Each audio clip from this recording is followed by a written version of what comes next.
we talk a lot on this podcast about the difference between stars and superstars. There are a lot of stars in the NBA. There are very few superstars. And you can just tell a superstar. Like, Giannis Antetokounmpo is a superstar. Steph Curry is a superstar. LeBron James is a superstar. It's clear that they're superstars. Kevin Durant is also a superstar.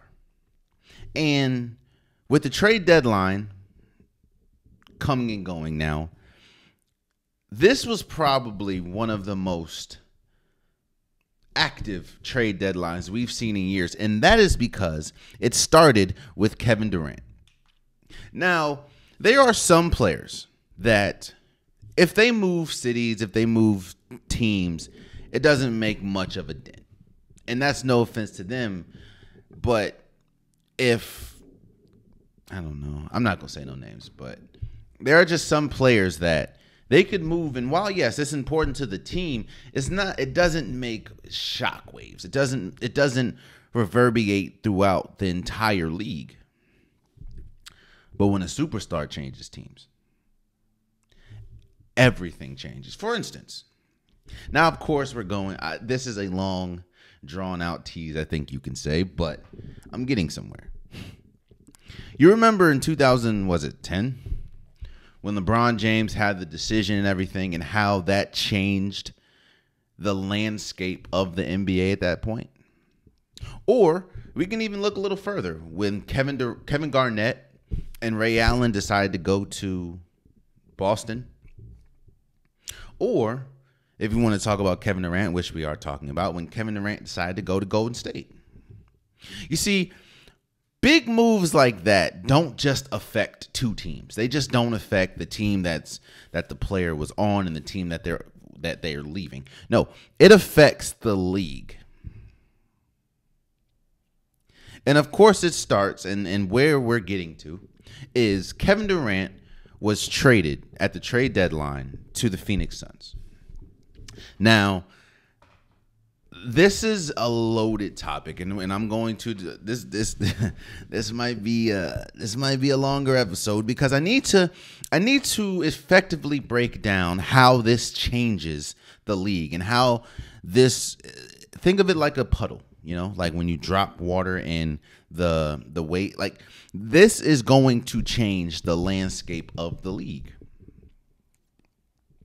You see, of course, when you look on paper or when you look at the surface, Kevin Durant leaves one team, the Brooklyn Nets, and he goes to the Phoenix Suns. Now, when you look at the Phoenix Suns, you still have Devin Booker. You still have Chris Paul. They didn't have to give up DeAndre Ayton. You still have Torrey Craig. So you have a team that on paper should be the best team, not only in the West, but in the league. Because, I mean, you have a star/superstar in Devin Booker. You have a superstar in KD. You still have a great point guard and an all-time point guard and a future Hall of Fame. Hell, you have 3 future Hall of Famers pretty much on one team. This changes the way that we look at the Phoenix Suns now. The Phoenix Suns, we were thinking this entire year, their window was pretty much closed. We know what happened with DeAndre Ayton and Monty Williams, and how their relationship has kind of been sour for a minute. We also were talking about how DeAndre Ayton pretty much needs to leave the team because his energy is kind of affecting the morale of the team. But now when you look at this Phoenix Suns and you have Kevin Durant, you have a seismic player like this, that just is like, now that you go from window might be closing to championship or bust. If the Phoenix Suns do not win the championship, at least this year, it is a massive failure. Now, not saying they can't win moving forward, but Chris Paul will be getting older. You don't know what's going to happen with DeAndre Ayton. This is the year.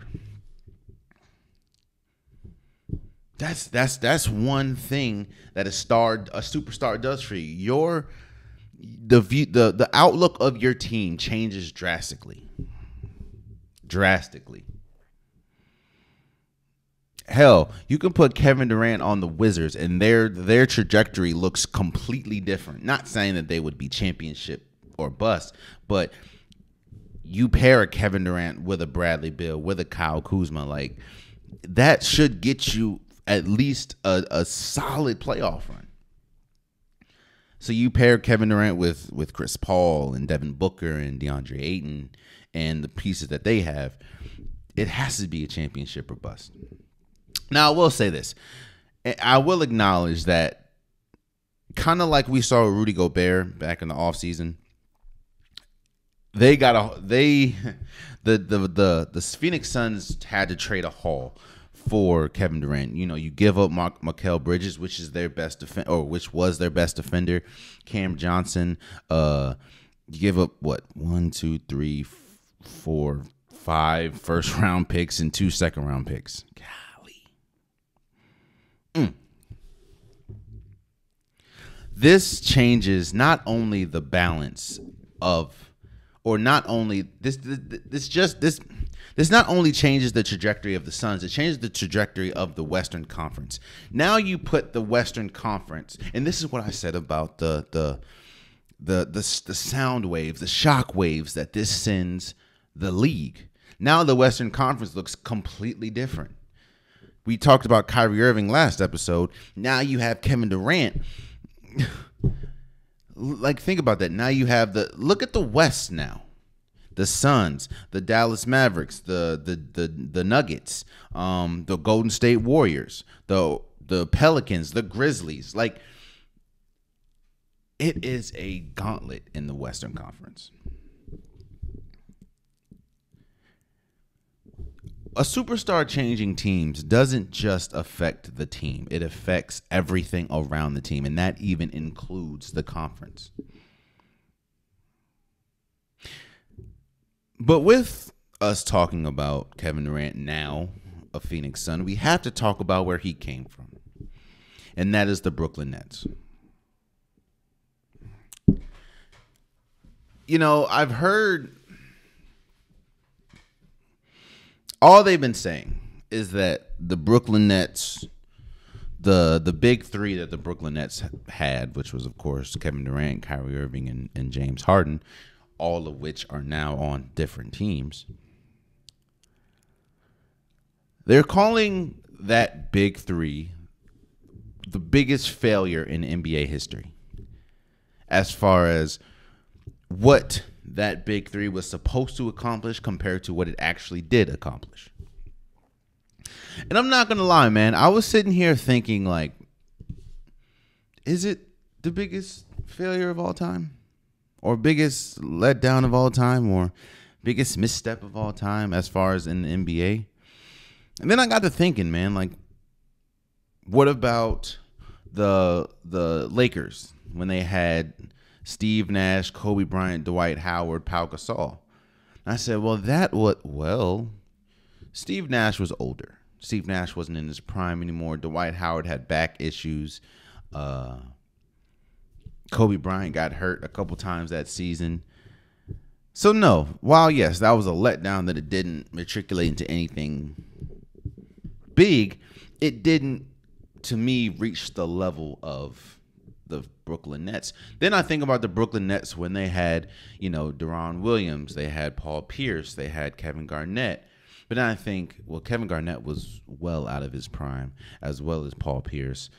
Deron Williams was pretty good, but he wasn't the New Jersey Nets Deron Williams. So, and a lot of people, even when that trade happened, they thought that it was a bad trade because of just how much the Brooklyn Nets gave up.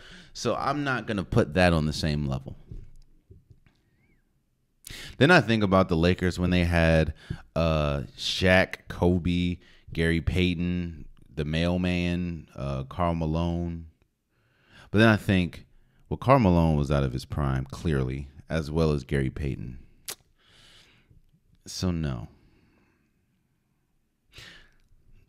So I think it's justified in saying that this is the biggest failure to launch as far as a big three in NBA history. And let me explain why.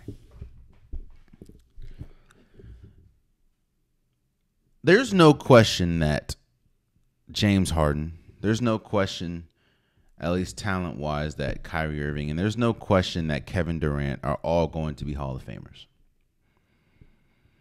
Yes, people can try to talk about Kyrie's name and try to throw a lot of stuff that really doesn't matter on Kyrie when we talk about the Hall of Fame. But Kyrie is a Hall of Famer. You can't talk about the history of basketball and not mention Kyrie Irving's name. He is a Hall of Famer. So you have 3 Hall of Famers, right? 3 Hall of Famers that are still in their prime. James Harden, well, yes, a lot of people didn't like how he forced his way out of Houston, but James Harden was still in his prime. Kevin Durant was still in his prime. Kyrie Irving was still in his prime. And to have that the nucleus that they had, to only play 16 games together with all 3 is a massive failure. Again, when it happened, there was a lot of people saying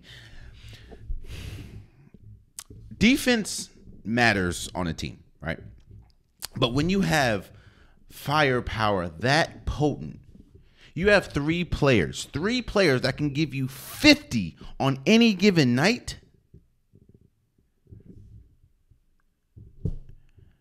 I mean, and another reason why a lot of people, including myself now, because I'm leaning more on it is the biggest failure of all time, is because with the talent that is James Harden, Kyrie Irving, and Kevin Durant, I would understand if they went to 1 or 2 NBA finals and lost. They only won 1 playoff series. 1 together. Now, you can look at the injuries. You can look at the KD injuries. You can look at everything that's surrounding Kyrie Irving. You can look at the fact of, James Harden even had injuries to his hamstring in the playoffs. But the core of a Kevin Durant, Kyrie Irving, and James Harden team only won 1 playoff series. That has to go down as one of the that has to go down as the worst or the biggest failure in NBA history. Because now if you look, James Harden's on Philly or in Philly. Kyrie Irving is in Dallas, and now Kevin Durant is on the Suns. And think about that, man. I just talked about Kyrie Irving and said that you can't tell or you can't discuss the history of basketball and not talk about Kyrie Irving. You can talk about the history of basketball and completely not mention this quote unquote era that the Brooklyn Nets had. Because it accounted to nothing. Nothing at all. And don't get me wrong, man. Kevin Durant will go down, in my opinion, as one of the greatest basketball players of all time. James Harden will go down as one of the greatest scorers of all time. Kyrie Irving, in my opinion, will go down as the greatest ball handler of all time and one of the greatest finishers below the rim. But when we talk about what they accomplished as a team, by the way, that they constructed, that's another thing that's so bad about the situation, or that was bad about that, or that's such a letdown. They constructed it. This could have been one of the first teams that the players had the majority of say as to what happens. Now, yes, you can talk about Golden State, but at the end of the day, we know Bob Myers. We know, while yes, the players are the pretty much very important in their opinion because you have a Steph Curry, you have a Clay, Dre, and all that. The players, I don't want to say, the players were in Brooklyn. KD, Kyrie, they were the ones that were orchestrating majority of everything. And if that would have worked, that could have changed the way that the NBA is run and the NBA does its due diligence, I guess you can say. And it could show just how important players' input is, because hell, the players pretty much got, Kyrie orchestrated him and Kevin Durant coming to the team. They also orchestrated James Harden coming. And if that would have matriculated into a championship or more winning, then that could have changed the way that negotiations work. But it didn't.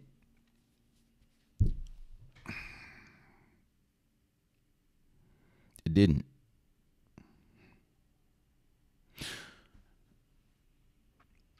And let me talk about the Brooklyn Nets for a second.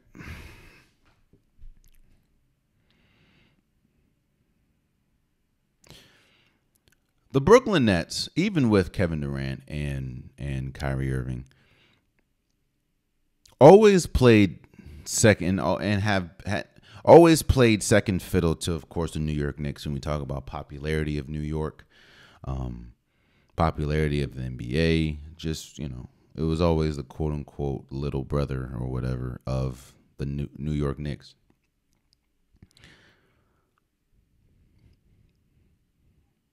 And I talked about this before on an episode. But one of the biggest things, or one of the biggest missteps that this Brooklyn Nets team had, was you gave more power than you should have to players that have demonstrated that they do not do good with power. Hell, Kevin Durant has come out and said that he does not want to be the leader. He just wants to hoop. And Kyrie Irving has a track record, whether we talk about Cleveland before LeBron, whether we talk about Cleveland after the championship, whether we talk about the whole Boston situation. Kyrie has shown that he probably isn't the best when we talk about having power. And you gave them the most power.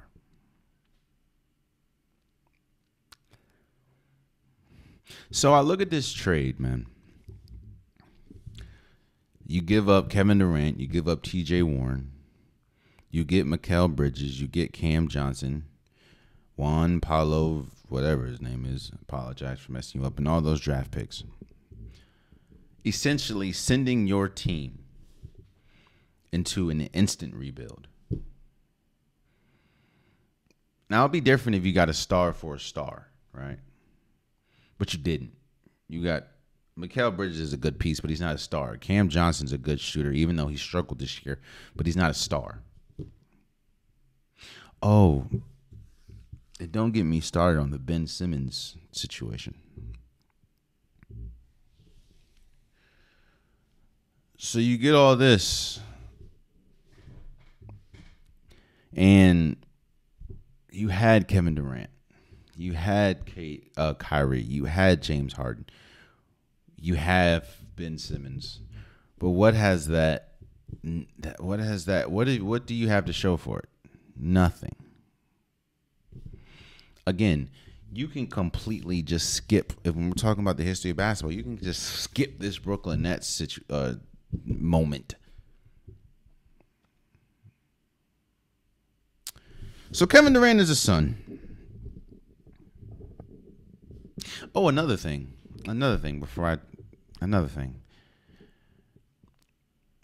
Joe Tsai, who has ties, of course, to the San Antonio Spurs and the success that the Spurs had, you can't tell me that he, who has shown to be a decent GM, you can't tell me, or owner, you can't tell me that he misstepped this bad.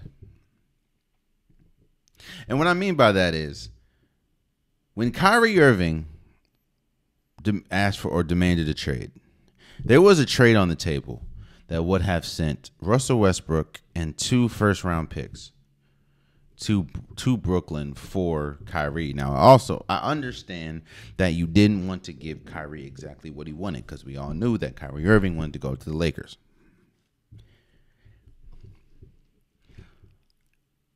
But I have to think that they had no indication that Kevin Durant was expecting to leave. And I say that because if you're losing 2 stars, you want to put yourself in the best position moving forward. Now, yes, you're going to be bad now, especially when we talk about rebuild. But when you lose 2 stars, you are going into an instant rebuild. When you lose a Kevin Durant, when you lose a Kyrie Irving, you are going into a rebuild.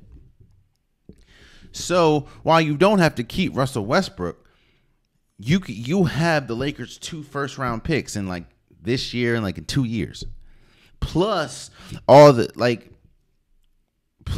stuff that you got from the Phoenix Suns for Kevin Durant. So in my head, there's no way that in fact, the move that you made to get Kyrie Irving and you get Spencer Dinwiddie, Dorian Finney-Smith, those are a win now move. And they even came out and said that we are going to build around KD just to move him 2-3 days later. There's no way that you could misstep that bad and know about it. So that I'm saying, I think that I have to shoot them bail.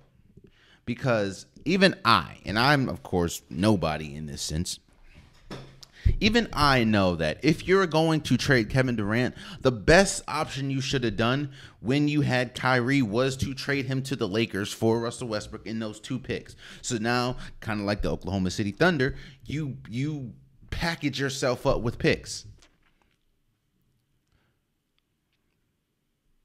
So now you have a team, Spencer Dinwiddie, Dorian Finney-Smith, Mikal Bridges, Cam Johnson. You still have Cam Thomas. You still have Seth Curry.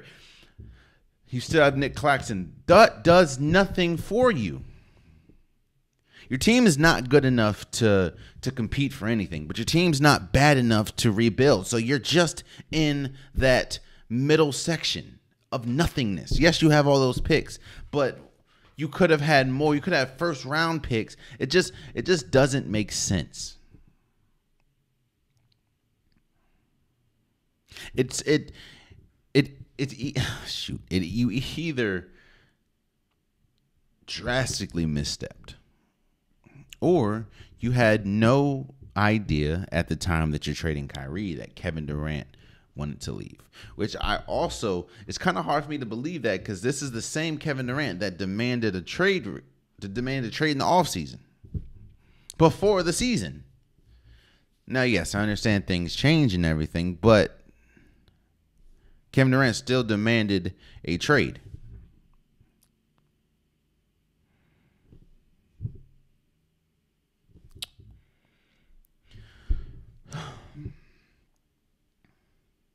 So again, Kevin Durant is a son, and I think that this makes the Suns, at least, it has to make them the favorite. The West is already wide open. I'm not going to go as far as say favorite in the NBA Finals. I'm just going to say a favorite in the West. Now again, that's such a loose. It's such a loose statement because you have so many good teams in the West. You have the Denver Nuggets. You have the Golden State Warriors. Maybe the Clippers will get their stuff together. You have the Kings that are surprisingly good this year. Dallas Mavericks, Grizzlies, Pelicans. See with the Lakers after they made some moves. So I feel I'm not going to go as far as saying that you have to, if they don't win a championship this year, it's a failure. But if they don't make it, it is a failure. And I also hear people say this is Kevin Durant's MO at this point. As far as playing on a team with a future Hall of Famer. I mean, when he was with OKC, he had 2 Hall of Famers, at least one. I mean, you had Kevin Durant. I mean, you had what the hell? You had James Harden. You had Russell Westbrook. Then you went to Golden State. We know what they had. Then you went to Brooklyn with Kyrie. Of course, James Harden went there. And now you're playing on a team with Chris Paul and Devin Booker. And honestly, man, I'm not as I don't look at Kevin Durant as aggressively as other people do as far as the decisions that he made with his basketball career. I mean, you always want to play for the best team. That's just how it is. It doesn't mean you're not a competitor. It just means that you want to play with competent people on your team. And there was a report out saying that the Memphis Grizzlies were going to trade like every pick that they had for Kevin Durant. That would have been interesting as well. In fact, I think if the Memphis Grizzlies got Kevin Durant, they probably would be in a better spot than Kevin Durant going on the Suns, because you have John Morant, you have Triple J, you have the piece that they had, Dylan Brooks, But Kevin Durant is the Sun, and I think this has to vault them to the top of the Western Conference, in my opinion. So we'll see how it goes. And for the Brooklyn Nets now, I mean, hold on. Let me just tell you. Let me just talk about who's on this roster. Let me just say this roster: Royce O'Neal, Edmund Sumner, David Duke Jr., Patty Mills, Drew Smith, Ben Simmons, Deron Sharp, Utah Wadabe. I apologize for messing your name up. Joe Harris, Cam Johnson, Cam Thomas, Mikal Bridges, Seth Curry, Dorian Finney-Smith, Spencer Dinwiddie, Nick Claxton. Let me ask you, what are you doing with that team? That's another reason why I was so shocked that it felt like the Brooklyn Nets stopped making trades after the Kevin Durant trade. You have a whole bunch of wings now. Like, what are you doing? I just don't know the direction. I know you're now instantly in a rebuild, but I just don't know the direction that the Brooklyn Nets are going. And when you're, in my opinion, if you're going to trade a star like Kyrie Irving, like Kevin Durant, or both of them, you have to know what step B, C, D, E is going to be. And it doesn't seem like they know at this point, because they didn't make any more moves. Well, they did get Jay Crowder, and then sent Jay Crowder to the Bucks for more picks, like 5 picks. But it's just like, what are you doing? I don't know. But I am interested to see, Kyrie Irving played in Dallas and he looked good. Now, granted, Luka Doncic didn't play. Now, I'm not saying that they're not going to look good, but it's going to be an adjustment. How much Kyrie Irving thrives with the ball in his hand, how Luka Doncic thrives with the ball in their hand, that's going to be interesting. And I'm interested to see what Kevin Durant looks like on the Suns. I have no problem. I think Kevin Durant will fit. Kevin Durant is one of those players that fits in anywhere. That's just how good he is. Kevin Durant is great. I mean, let's be real. It's Kevin Durant. So I think that I'm not going to say it's going to be as successful as the Golden State Warriors Kevin Durant, but I do think that, kind of like Golden State, you can fit Kevin Durant anywhere and it'll work instantly. You also have Chris Paul, who is great at facilitating. He's a future Hall of Famer, and you have Devin Booker, who Devin Booker has played with Kevin Durant on Team USA, so they can play off each other. I'm interested to see how it goes. Oh, man, you stayed to the end of the video. I appreciate you. If you like what you saw, be sure to hit that subscribe button so you'll never miss any content from your boy. You can also go back and watch past episodes, past clips, and don't forget that the Unpopular Podcast, new episodes drop every Wednesday and Saturday. Appreciate you.